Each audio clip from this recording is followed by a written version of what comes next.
All right. You are genuinely a piece of shit. Now, to what she actually meant by that is, wait, whoa, whoa, whoa, whoa, whoa, whoa, whoa, whoa, whoa, whoa, whoa, whoa, whoa, whoa, whoa. All right, this is deep, apparently. This is going deep, all right. It all starts with yeet. Okay. Taylor Lorenz. Streamers have been, and others. Obviously, we saw one Twitch. Hold on, just a second. I think I've seen part of this already. Taylor Lorenz met up with Dan Clancy and asked about Twitch safety post-Emery incident. I do think that when you're live streaming, in many ways, you can control your community. What happened yesterday, we care deeply, something we have to keep working on. I am sorry, but regardless of how much you stream, banning them on stream doesn't ban them in real life. You don't get a restraining order automatically after fucking banning them on Twitch. Like, what is this about?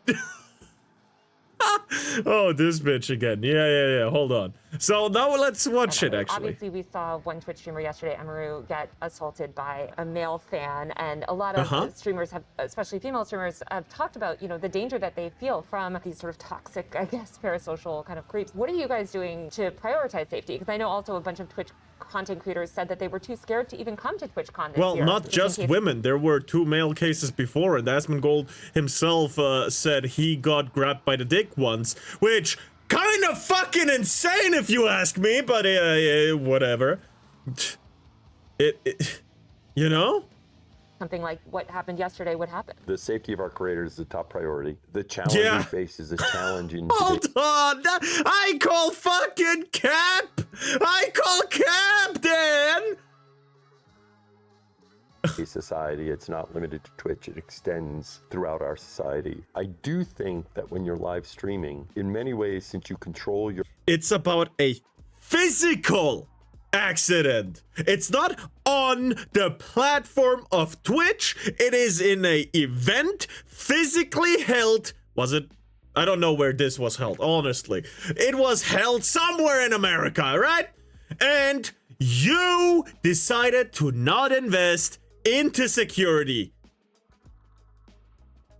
No matter how much you ban people on stream, they can still watch you by creating a second account, by not creating an account at all, and just being a ghost on Twitch.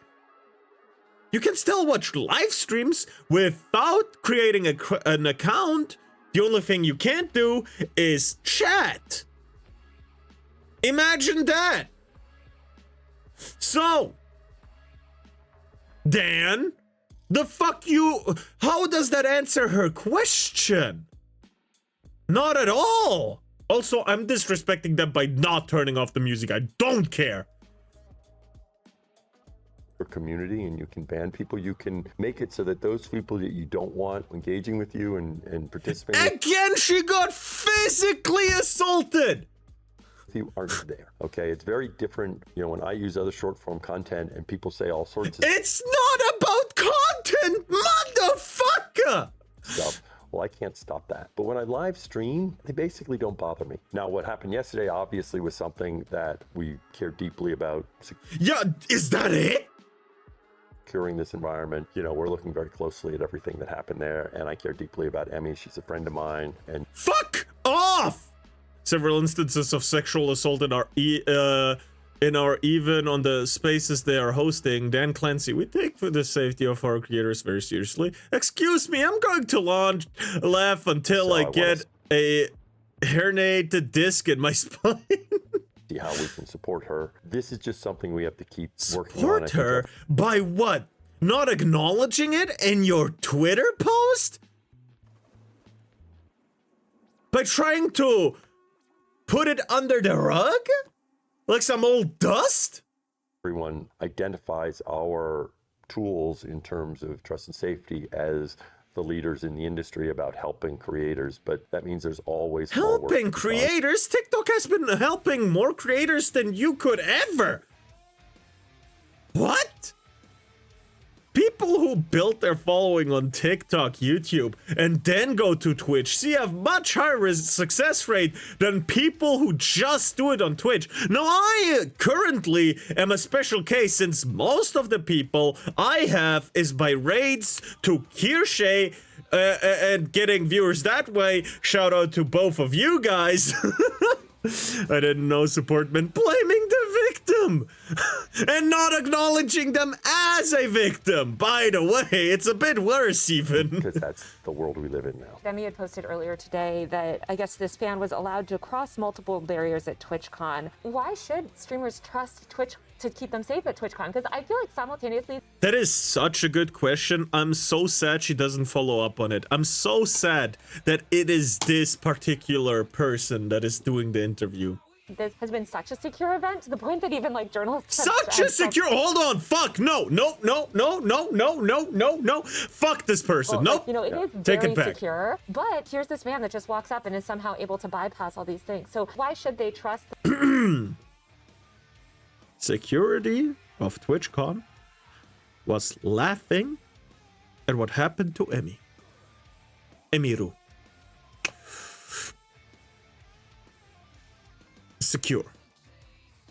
They're very secure in not doing anything. The platform when slip-ups or, you know, issues like this have happened. Well, I mean, as you know, I think you toured some of what we do in terms of security. The reality is, even as you do a lot in terms of security in today's world, there are challenges that can present themselves, especially when someone is putting themselves out there, right? And so, you know, we try to work very closely with each creator about what they want to do. I'm sorry, what?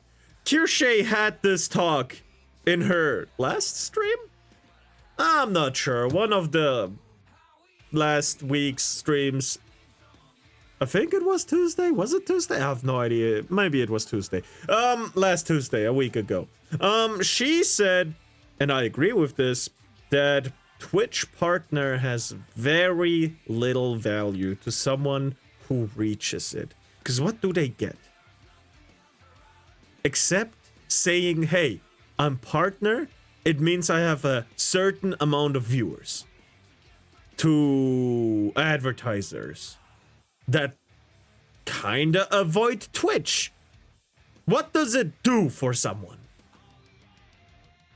Anyway, I forgot some chats. I'm not going to take Taylor seriously as she's a massive fangirl of the biggest liability of a streamer on the side. I'm afraid to go to TwitchCon because I might go Yujiro Hanma on Hassan. He's not gonna go to TwitchCon, so you're fine. Just be careful of random people. They're gonna grope you. God fucking damn it, why is it true? And what works for them, right? So I don't want to get... Fuck you. Oh my god, you big fucking liar. Each creator about what they want to do and what works for them, right? So I don't want to get into any, you know, specifics or details, but part of that is working with creators and you know, trying to find it. Right now, we're definitely, you know, ramping it up to make sure creators know that we have the resources there to help them figure out what's right for them. Oh my god, bro, what the fuck? Anyway, no. And others. Obviously, we saw... Oh, fuck off. The fucking button's still there to replay it. Why did it start? Fuck. Fucking Twitter. Anyway, on that note, Foxu made a post. Why would Dan Clancy, currently on controversy for not caring about the safety of streamers on his platform Twitch, meet up with a journalist who published personal identifying information of someone she disliked?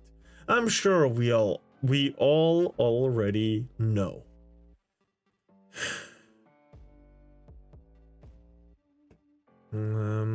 Taylor Lorenz doxed lips of TikTok. Huh. Oh. Huh. That's fun.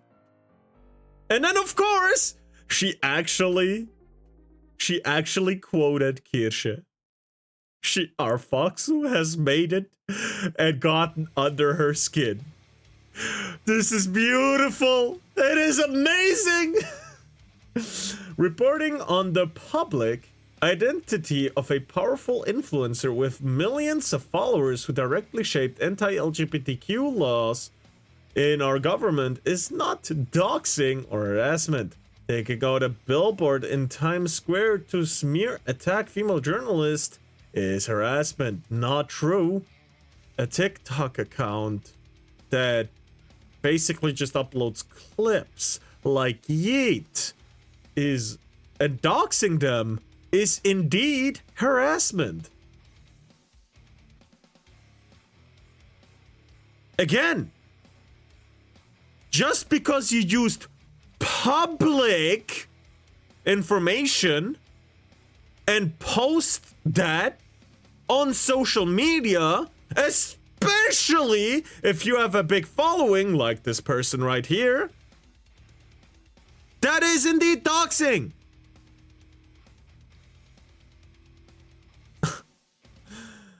Oh god. Let's not forget that Chaya posted the address and phone numbers of random LGBTQ people too, which none of these people ever care about. I never shared any non-public information about Chaya, but she regularly attacks and abuses powerless LGBTQ. Oh. She locked replies. So pressuring kids into gender transition surgery and taking the words out of your own mouths for all to see, according to Taylor, is harassment. Damn. Wow. Only 3 people can. Oh my god. And of course, one of them's fucking Chai literally capitalizes off of harassing random LGBTQ members, people, and having her deranged audience dox and threaten them. This pearl clutching of the soy right and constant we're the victims is just so annoying. Yeah, but again, this happened. Imagine that. Taylor is trying to make excuses for doxing. I don't like you, therefore it's not doxing. Yes. You're a stain You go. and a cancer. You are go, a narcissistic... Rabbit. Oh fuck. You're a stain and a cancer. You are a narcissistic piece of shit. Yeah, no, and you don't go. belong in public. You are a fucking asshole. A bad person. Holy You're a fuck. genuinely bad person with no regard for anybody except for yourself. You are genuinely a piece of shit. I love Pippa. But yeah. No. I am quite, you know, followed by Anna V. Oh god. Yeah. Personal news. I'm going independent and launching my own media outlet on Substack called User Mag. Please consider buying a yearly subscription to help me continue my work. Oh god. You guys all need to start living in reality. It's simply false to say that security at TwitchCon was non-existent when it was so insanely strict that journalists couldn't even do their jobs and disabled people were forced to remove masks, etc. I'm making a longer video on this. Now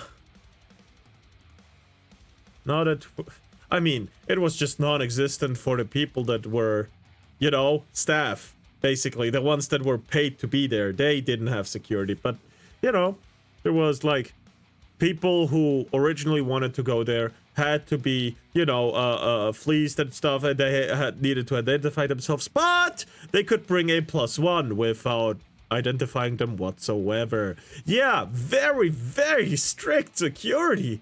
Security, holy fuck, non-existent. The amount of incel freak shit towards women I've seen this week is fucking ridiculous. I promise you, if you just be a normal person, women would like you more.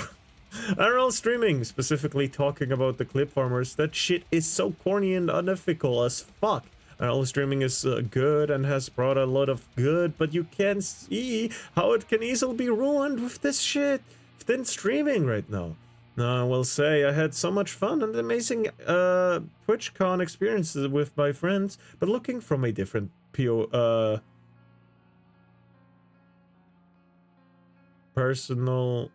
point of view. point of view. Con was miserable for a lot of people, and it's looking bad for next year for it to return. But if you all do at Twitch, y'all got a lot of work on. Yeah. What happened to Emiru was unacceptable, but to claim that security was non-existent is just absolutely untrue. There were police all over, total surveillance, and you couldn't roam anywhere. I think Brett put it well. I don't know why I'm seeing so many people say that there was lag security at TwitchCon. The security, both in uniform and plainclothes, private security, were fucking everywhere. Yeah, private security that Emiru... Yes, point of view. Yeah. That Emiru hired herself. It was her security guard that saved her, basically. It was her personal manager that did the stuff. Like... changing the person's ban from 30 days to perma. That wasn't Twitch. That was all the manager. So don't you dare come at me like, oh, there was. Because the two guys or whatever, however many there were in the back, didn't do shit. Neon, again, I don't know who that is, and no shade to him, he did nothing wrong, could just walk through the back like it was nothing. Where no one was supposed to enter, only exit. Because they used a funnel system for the meet and greet. Yeah, very, very cool security right there. Nobody on the internet knows how journalism works anymore. My interview with Dan Clancy isn't even out yet. It's going up on Wednesday on my YouTube podcast, but even Klein's fandom is already claiming it's pathetic and fake journalism. It is, though. Guys, the interview has not been published yet, lol. Yeah, but they kind of have a point. You didn't do shit. You asked him a question, he answered something completely different. You asked him why something like Emiru happened, and he started talking about streams?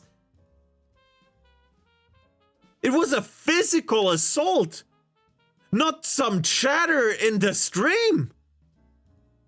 I'm sorry, but yeah, it was a shit interview. No, I'm actually not sorry. Hold on. Let's roll that back. Roll that back. My interview with Dan Clancy isn't even... Oh, again. Oh my god, man. Yo, only just found your Twitch and I've only been here 30 seconds, but I love your model. Thank you very much, Faf Happy Free. Hello! And welcome to my Twitch. Oh my god. Oh, this is... Ah! Oh, I hate this. Blood pressure! Blood pressure! Oh, God. Okay, but I just wanna listen to this again. This was so good. You're a cancer. You're a stain and a cancer. You are a narcissistic piece of shit. And you don't belong in public. The more I read about Taylor Lorenz, there we go. The more I thought, yes, this is very fitting. You are a fucking asshole. A bad person. You're a genuinely bad person with no regard for anybody except for yourself. The Yabbit speaks the truth. You are genuinely a piece of shit. Man. You are genuinely a piece of shit.